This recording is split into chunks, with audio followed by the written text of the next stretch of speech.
Hello, everyone. So I'm here with Necro Nicki. Welcome to the channel, Necro Nicki, and you have your own channel as well. Hi there. Thanks for having me. Yes, I do. Excellent. So we're gonna actually talk about several things here. She, uh, Nikki actually introduced me to something that I did not know about before. It's Aasimar and occult connect. Well, Aasimar and also the occult connection to it. So, do you want to briefly cover Aasimar? Yeah. So ASMR is autonomy sensory meridian response. It's something new that I've been doing on my channel. So I've always had the occult theme with my channel. And then I transitioned into incorporating ASMR because I had a lot of people request it from me. They said that I had the voice for it, and even they would get that sort of trigger response even when I wasn't trying to do ASMR. So a lot of the times with ASMR videos, people will have a soft spoken voice or they'll whisper and they'll do different sounds and whatnot, and it just calms the viewer. And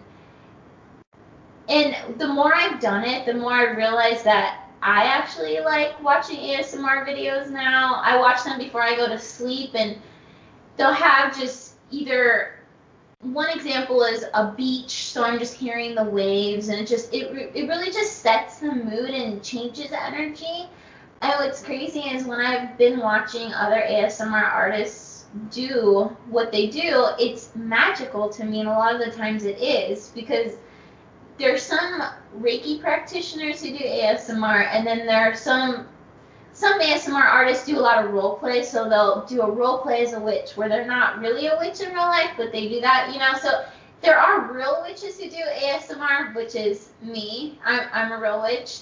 And so I just like incorporating the magic behind it, because I feel as though some ASMR artists, they do it and they don't even realize that they're doing magic with it, because it's a really magical experience once you kind of figure out your own triggers, because everyone kind of has their own way of how they react and feel to it. Sometimes it's different words that someone says, like, this is a safe place, or get comfortable, relax, and then you just kind of notice your body relaxing. It could be different hand gestures to the mic, or having just different objects and tapping, like you notice in one of my videos. So I mean, I can go on forever about it. Does it feel so? Is it more like a guided meditation, would you say, or interactive ritual? Like, does it for you? Do you think of it as something that is immediately engaging for the viewer and not something that's just to be viewed, but for somebody to truly experience? Yeah, so the more I do it, the better I'm getting at it, and also watching other videos. So I like watching, for me, when I'm watching other ASMR artists, the type of videos that I like have to do with energy work. So someone plucking negative energy. Okay, so I'm going to pluck your negative energy away, making different sounds and motions with it. So, and then so I mean, that could be seen as a ritual. So it could be seen as, some people do a negative energy banishing ritual, so you could kind of think of it, so it just really depends what you think of as a ritual. But to me, I would consider a video like that a ritual, because anything that is sort of planned or something you do consistently, to me, is considered a ritual. And a lot of my rituals that I do that even aren't with ASMR, I do a lot of energy cleansing and banishing and protection, because that's just something that I notice is beneficial. So I guess it could relate to that. Some, I guess, maybe cannot be seen as a ritual, but still can be incorporated. So for example, I like putting some videos on before I go to sleep. So say it's the ocean, or there's this, okay, so it was just funny because I know we're both reading the same book, the Sabeti, and as I was reading it, it was talking about just underwater temples, and it was funny because I had an ASMR video in the background, and it was actually a video of an underwater magical temple. It was a literal magical temple in the water and just Awesome. making water noises. So it's just crazy because it's just sometimes it's just synchronicities can happen with ASMR, as with anything with magic, you know, in life. So.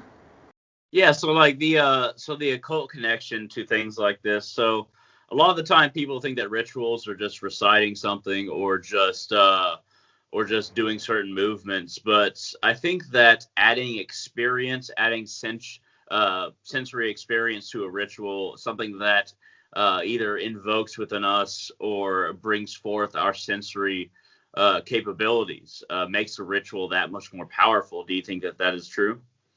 Yeah, for sure. If you're, you know, sensing things using all your different senses, I think everyone can really tap into their psychic gifts, but I can hear spirits, I can see them, I can smell them, I can even sometimes have just different types of my senses as far as those triggered when I'm working with certain spirits. So I feel as though if you really are just letting loose and getting in touch with even feeling just the energies, you know, if all of a sudden it feels cold or hotter in the room, just your different senses and being in touch with that adds to the experience and kind of can confirm or just, you know, give you certain messages when it comes to rituals. That definitely makes sense for sure. And you know, we were talking about your Oberos, I think that's how you pronounce it, Oberos tattoo earlier. Yeah, you But can say that or Ouroboros. yeah. So would you like to describe exactly, you know, how you got that or like what it represents for you on your neck? Yeah, so I'm really into death energy, and when I did get this tattoo at the time, honestly, it was just really simple. Which sometimes, when I first started getting tattoos, I would have some crazy, you know, meaning behind it and just overthink things. And then over the years, I just kind of wanted to go with it, almost kind of seeing the tattoo as a spiritual experience or a ritual, you know, to me, I feel as though it's spirits can even communicate through the art and the artist if they're open to it. The artist that did this snake tattoo in particular, I know he was really into the occult. Actually, I didn't know that until we started having a conversation. But yeah, I just said, hey, I want a rattlesnake tattoo, and it was just funny because I just wanted a rattlesnake tattoo because Joshua Tree is one of my favorite places that I've ever been to. And upon getting there, within a few minutes, I had a really cool experience with the rattlesnake. It was just chilling there, and I was hanging out with the rattlesnake, you know? Not really, you know, that typical, and it could be seen as dangerous, but it was just a really cool spiritual experience. It was laid out straight, you know, because I know if they're coiled, that's a sign you don't want to get too close. I don't recommend anyone hanging out with rattlesnakes, but I just decided to do that.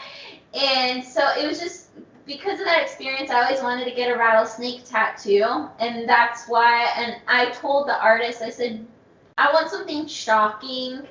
It's just at a time I mean, a lot of what I do is shocking, and I'm really about punk rock, so I just said, hey, that's what I want. And he said, okay, I'll give you something shocking. And then, so it looks like the rattlesnake's about to bite its tail, and then I didn't really know what the Ouroboros meant, and then I started learning more about it, how when the snake bites its tail, and it's about death and transformation and whatnot, so. That makes total sense. Yeah, it's so it sounds like your experience with that tattoo was very organic. You didn't plan anything out. You just went with the experience, and it actually ended up to be something that you value as being part of your body, I imagine.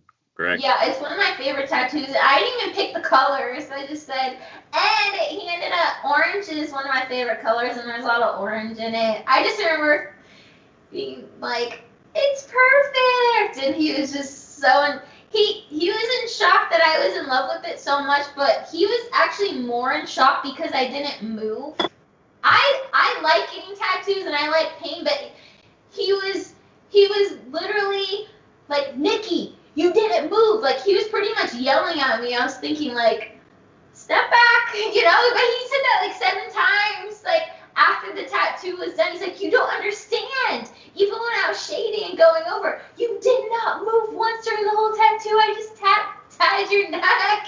And I said, yeah, I mean, I don't really know if he knew how many tattoos I really have. But, I mean, he saw a lot of them. But, yeah, I mean, I can get tattooed forever. The longest I've been tattooed was 6 hours straight without a break. I'm talking not even a 30-second break. Like, I could keep going. I like it because, to me, the more breaks and stopping it, my body has to get used to the pain and everything. So I'd rather go for a long time, and I like it.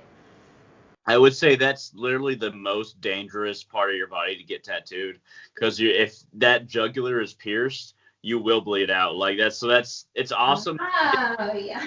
It's awesome that you didn't move, because like if you went a few millimeters too deep right there, you would start to bleed out if somebody didn't immediately bandage you. But yeah, it's fortunate that that you did not move. Maybe that was part of it, as far as like his exclamation. Yeah, that's interesting. He should have mentioned that. Be extra careful. But yeah, he probably was sensing that I wasn't moving at all. I hope so. I usually read books too, though. I think at the time I was reading the Necronomicon. That's one of my favorite books. But I'll usually bring a book and just kind of. Oh yeah, I was actually doing just meditation and rituals actually in the tattoo shop. They didn't know, but I was like opening portals and stuff. It was really fun. So yeah, I really do take it as a spiritual experience. Yeah, for sure. All right, so let's go ahead and move on to energy vampirism. So before I give my 2 bits, is there any like techniques that you prefer or that you have used that you'd like to discuss today? Sure. Yeah, I like to do psychic vampirism with artists usually, and a lot of the times I don't have a set way of doing things with a lot of my magic because I find it more potent if the ritual is just new and fresh, so I'll try different things. So, I mean, using the hands to kind of draw energy, like say I reach my hand out to draw energy, or I can charge a crystal. I mean, I just thought of a new way right now, even thinking about it, through my eyes, just watching someone drain out and just sucking up the energy through that, or even just in my aura. But yeah, I just kind of remix my magic all the time. I'm not one of those psychic vampires who's just, fiending for energy on the prowl and just desperate. I'm very picky of what energy I want, and it's actually pretty rare that I do it. So I would say within the last year, most of the time, if I do use vampirism, it's for my benefit. It would be creative energy, like I mentioned, with artists, or say with baneful magic. I would drain the person and then give it as an offering to the shadow people, because I have a pact with the shadow people for as far as curses.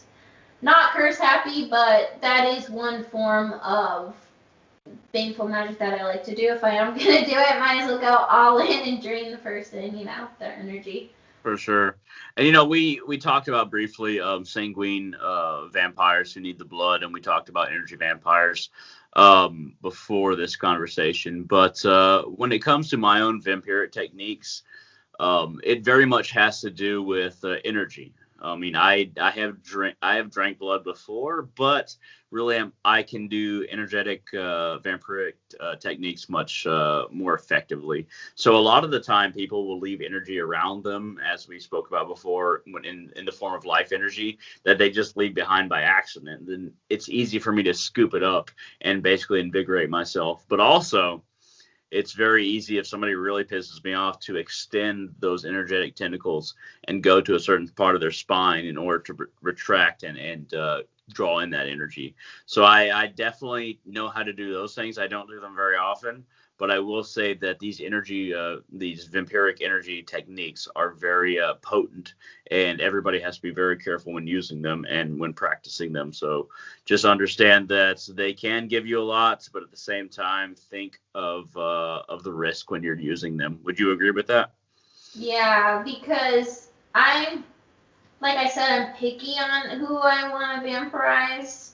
I think a lot of people use psychic vampirism and they don't really realize that they're doing it. So I'm not really into the type where it's about negativity. I don't want that kind of energy. So it's just if it's something positive and beneficial, then yeah. I mean, I've even vampirized plants or trees. So if I'm gonna vampirize a person or a human for their energy, that's more on the rare side for me for something that I'm going to use, because the person would have to either be at my level or better, as far as frequency. I have to vibe with the person. That's kind of with what I do with sex magic too. I'm picky with my partners because I work so hard to be at my level, so I don't want to mix someone. I just can tell if I mix energy with someone and it's just not at my level, it kind of just ruins things. So that's why I'm just picky on what energy I mix with, with anything, even with just having friends, some say that, you kind of are who you hang out with, and you notice you kind of start picking up different tendencies. I mean, it's rare for me to, just start transforming like somebody else, but, you kind of notice, like I notice, for example, I've done music in the past, and so if I'm hanging out with a lot of musicians, I start getting inspired and I want to write music and do stuff, so it's kind of like you are vampirizing that energy and you're mixing that creative energy, and it can be inspiring. So that's why I like to have a lot of friends that are YouTubers, because then it kind of inspires me for my YouTube channel, and we can bounce stuff off of each other and whatnot. Yeah, that totally makes sense, especially when you factor in that you want somebody of your same energy in regards to the content that somebody's producing, or the amount of energy somebody's producing, and the nature of that energy, for sure. So let's go on to love spells. So I have some ideas and some ways that I conduct love spells. Would you like to talk about some of your own love spells, as far as your sweeteners or anything like that? Yeah, so I guess it kind of, well, I like to do sweetening love spells. Most of the time, if I do a love spell for someone else, that's the type of love spell that I'd recommend. But For everybody who doesn't know, like, what is a sweetening spell? so usually it's just when you have a connection with someone and you want to sweeten it more. So say someone's in a relationship and they're noticing that, they're not getting along as well, and it's just things don't seem to be like they used to be in the honeymoon stage. A sweetening spell can really help. And it helps the person who wants this sweetening spell, and it also will help sweeten the other person. Because a lot of times in relationships, people want the other person to change, and I feel like a lot of the spell is actually on the person who wants the love spell, because then they're just, being more compassionate, opening their heart for giving and receiving love. And I like to visualize a lot of energy work too, like love chords, whether I'm doing the spell for someone else or if I'm doing the spell for my personal life.